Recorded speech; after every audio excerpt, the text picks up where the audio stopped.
നമസ്കാരം, സിറ്റി ന്യൂസിലേക്ക് സ്വാഗതം. വിവിധ ആവശ്യങ്ങൾ ഉന്നയിച്ച് കേരള സ്റ്റേറ്റ് കർഷക തൊഴിലാളി യൂണിയന്റെ നേതൃത്വത്തിൽ കർഷകർ കണ്ണൂർ താലൂക്ക് ഓഫീസിലേക്ക് മാർച്ച് നടത്തി. താലൂക്ക് ഓഫീസിന് മുന്നിൽ നടന്ന സമരം യൂണിയൻ സംസ്ഥാന സെക്രട്ടറി എൻ ചന്ദ്രൻ ഉദ്ഘാടനം ചെയ്തു. കേരള സംസ്ഥാന രൂപീകരണത്തിന് ശേഷം 1960 മുതലുള്ള കാലയളവിൽ കേരളത്തിൽ ആവശ്യമായ അരിയുടെ പകുതിയിലേറെ ഈ കേരളത്തിൽ ഉൽപ്പാദിപ്പിക്കപ്പെട്ടിരുന്നു. അന്ന് ഏതാണ്ട് 15-16 ലക്ഷം ഹെക്ടറോളം സ്ഥലത്താണ് നെല്ലുൽപാദനം നടന്നിരുന്നത്. എന്നാൽ പിന്നീട് നെല്ലുൽപാദനത്തിൽ വളരെയേറെ കുറവ് വരികയും നെൽകൃഷി ചെയ്യുന്ന സ്ഥലത്തിൻ്റെ വിസ്തീർണം വൻതോതിൽ കുറയുകയുമാണ് ഉണ്ടായത്.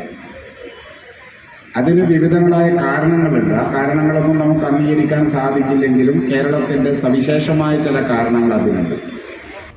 നെൽവയൽ സംരക്ഷണ നിയമം കർശനമായും നടപ്പാക്കുക, പട്ടികജാതി പട്ടികവർഗ നഗരങ്ങളിലെ അർഹരായ മുഴുവൻ പേർക്കും പട്ടയം നൽകുക, നെൽവയൽ തണ്ണീർത്തടങ്ങൾ സംരക്ഷിക്കുക, ഭൂമി തരം മാറ്റുന്നതിന് തരിശിടുന്ന പ്രവണത അവസാനിപ്പിക്കുക തുടങ്ങിയ ആവശ്യങ്ങൾ ഉന്നയിച്ചാണ് സമരം നടത്തിയത്.